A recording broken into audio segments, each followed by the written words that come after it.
My name's Paul Cockshott. I am the co-author of the book Towards a New Socialism. I wrote it with my friend Alan Cottrell, and we wrote it in response to a political situation in the 1980s where the Soviet Union was obviously getting into difficulties, and within Britain pro-market ideas were spreading in the Labour Party. Particularly influential at that time was the professor of Soviet studies at Glasgow University who wrote a book advocating market socialism. He was an expert in the Soviet economy, so his arguments seemed convincing, and they certainly convinced the leadership of the Labour Party in Britain. But we thought we could refute those using ideas from modern computer science and also from classical political economy. And that's what our book was about.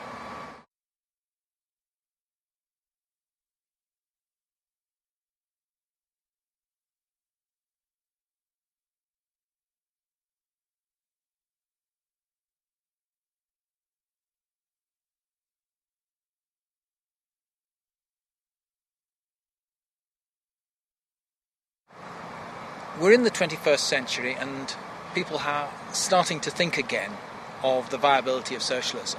And it seems to me that there are now a number of people coming together and saying that there are three key ingredients to a viable socialism today.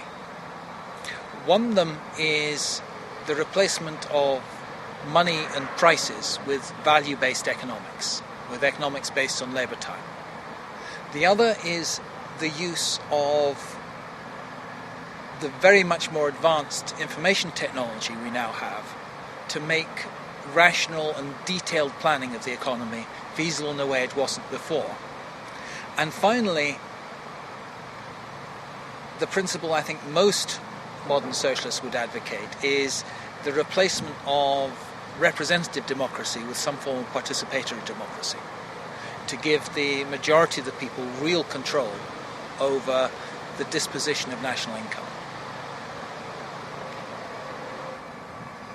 Now, the question as to why socialism would be preferred to capitalism can't be answered in the abstract or in general, because not everyone is going to prefer it. Who's going to prefer it is going to depend on whether they're rich or poor, basically.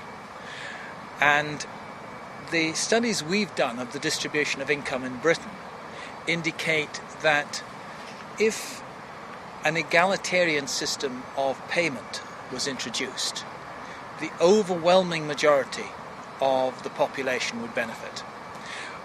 We calculated in the early 90s how much a person would get if an egalitarian system of payment was introduced, and the only section of the population which would lose out was the top 25% of men in office jobs. All manual workers, male or female, would win out. All quartiles of female workers would win out, and 3/4 of male office workers would win out. And the people who'd lose out, obviously, are a small minority of the best paid people, and an even smaller minority of people deriving their income from property.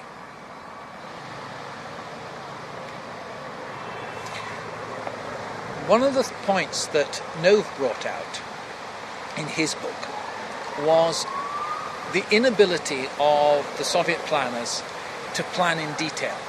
You can take examples. I think Dobbs cited this as well. They could set a plan for the number of pairs of trousers they were going to make, but they didn't necessarily get the right plan for the number of zips they were going to have for the pairs of trousers, so that you end up with trousers without zips or shoes without laces. Now,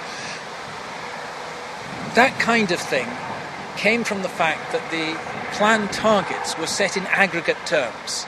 The planned targets would be set for maybe 1,000 different or a couple of thousand different categories of goods, and they were set in money terms. They weren't set in terms of the actual physical products that were going to be made. Now, you contrast that with the system of product codes, which was introduced in the capitalist world in the 70s, the barcode system. That enables every single individual product to have a unique identification number. And the modern supermarkets have a feedback system whereby they know exactly how many of every product is being sold.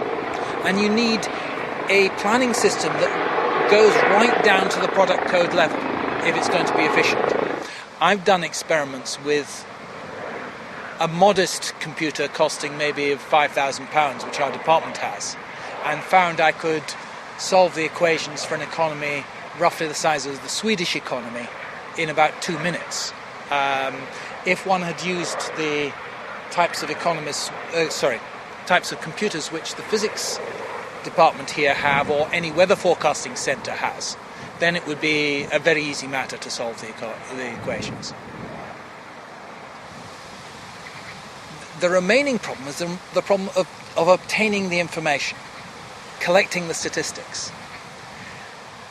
And that also is becoming a lot easier, because when you think of it, every production facility nowadays uses computers for ordering its components. It uses computerized spreadsheets for calculating its costs. The data is already being entered into computers and into databases. And in many cases, users and suppliers share these databases already in the capitalist world. At the same time, companies like Google have developed the technology to send spiders across the web and concentrate enormous amounts of information in their servers. Were it the case that companies generated web pages containing the information about what they needed to produce each of their products, then that could easily be captured by systems analogous to Google. And what stops it being done at the moment is obviously commercial secrecy. Companies don't want others to know what they're doing. But if we envisage a system of publicly owned enterprises, there's no reason why they shouldn't publish their resource requirements as web pages or by some appropriate submission system to a database, and collect the data that's required for planning.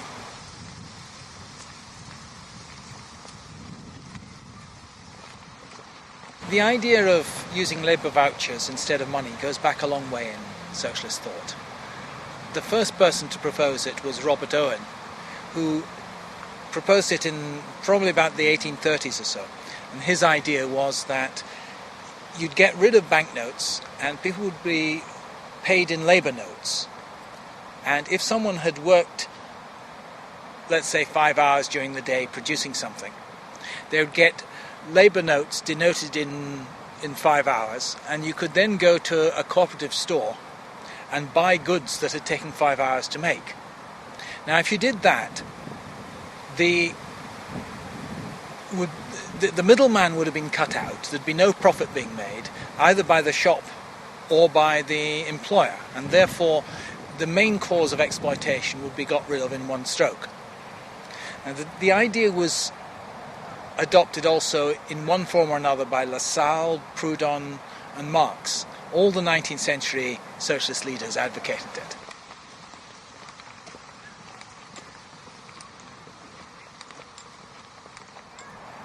Another difference between labour vouchers and money, however, is that money can circulate between people, and that is the basis on which capitalist exploitation is based, employing people and then giving them back only half the value they produce. In order to prevent this, Owen's scheme was that these labour vouchers wouldn't circulate. They'd be cancelled out once people had handed them in to the cooperative store. They could only be used once. And therefore, you couldn't get a circulation of capital arising. Nowadays, you wouldn't necessarily have to do that with paper. You'd obviously use some kind of electronic accounting system, similar to credit cards. But the same principle applies. One of the problems that socialists always encounter is people saying that if you reduce income differentials, there'll be no incentives. Now, if you take this in the case of labour vouchers, you have to realise what